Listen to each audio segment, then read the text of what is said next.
A ver, ¿puede el capitalismo ser humano? ¿La riqueza es siempre el resultado de trabajar muy duro?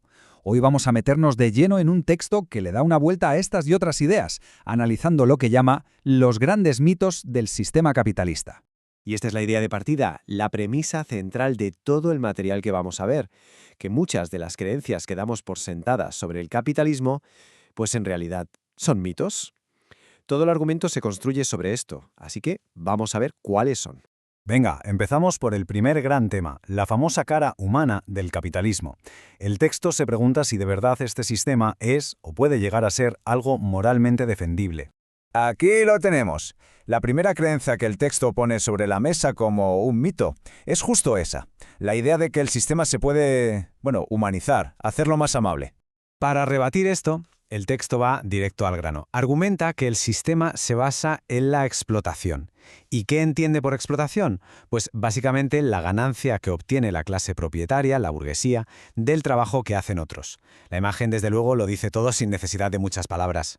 Fijaos en la lógica que plantea aquí la fuente, porque es interesante.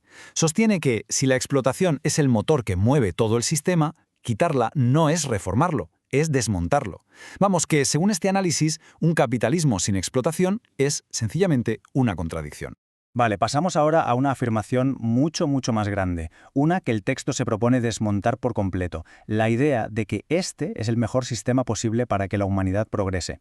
Y aquí la fuente es tajante, no se anda con rodeos. En lugar de presentarlo como un motor de bienestar, lo describe como un sistema que históricamente ha provocado violencia y sufrimiento a gran escala. Claro, todo esto nos lleva a la pregunta del millón. ¿Cómo se crea la riqueza? El siguiente apartado del texto va a cuestionar las ideas más extendidas que tenemos sobre este tema. Y aquí llegamos a una de las creencias probablemente más arraigadas, esa conexión casi automática que hacemos entre el trabajo duro y tener una gran fortuna. Esta viñeta, la verdad, es una sátira buenísima del contraargumento que presenta la fuente. Lo que viene a decir es que la clase trabajadora, el proletariado, es la que de verdad trabaja sin descanso, pero sin embargo no posee ni la riqueza ni las propiedades. Así que, el punto clave según esta fuente no es tanto el esfuerzo individual como la estructura de la propiedad. Argumenta que la riqueza de la burguesía no viene de su trabajo de hoy, sino de un capital que se ha heredado y que además está protegido por todo el sistema legal. Y claro, es lógico, si se cuestiona de dónde viene la riqueza, también hay que cuestionar de dónde viene la pobreza. Ahora el texto se enfrenta a esa idea de que la gente es pobre por perezosa.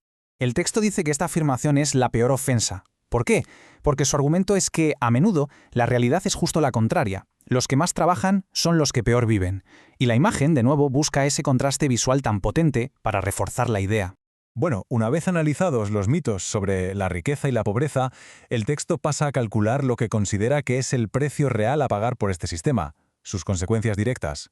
Aquí el texto conecta dos cosas que a veces vemos por separado. Por un lado, lo que llama los récords de violencia de las naciones capitalistas, y por otro, la destrucción del medio ambiente.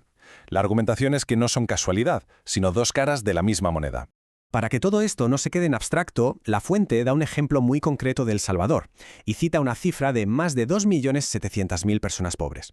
Es un número que busca aterrizar el argumento en una realidad tangible.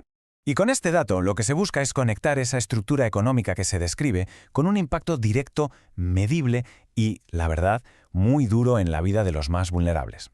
Y todo esto nos lleva al último punto del análisis, que es quizá el más crítico de todos, la naturaleza del poder, o sea, quién lo tiene de verdad y cómo se ejerce en la sociedad. Aquí el texto se mete de lleno con otro mito, la supuesta imparcialidad de instituciones como el gobierno o la prensa. Según este análisis, no son actores neutrales que buscan el bien común, sino que son herramientas al servicio de los intereses de una clase muy concreta, la burguesía. Y con esta frase llegamos al que podría ser el clímax de todo el argumento. La fuente le da una vuelta al concepto de violencia. Ya no es solo la agresión física, sino que la propia explotación económica es, en sí misma, el acto más violento de todos. Así que, para rematar, el texto nos deja con esta idea final. La famosa lucha de clases no es una opción o una estrategia política, sino que, desde esta perspectiva, es un estado de conflicto que ya existe, que es permanente e inevitable por la propia estructura del sistema. Y cerramos nuestro análisis con esta pregunta para la reflexión. ¿Hasta qué punto los argumentos de este texto chocan, o quizás confirman, las ideas que teníamos sobre la economía?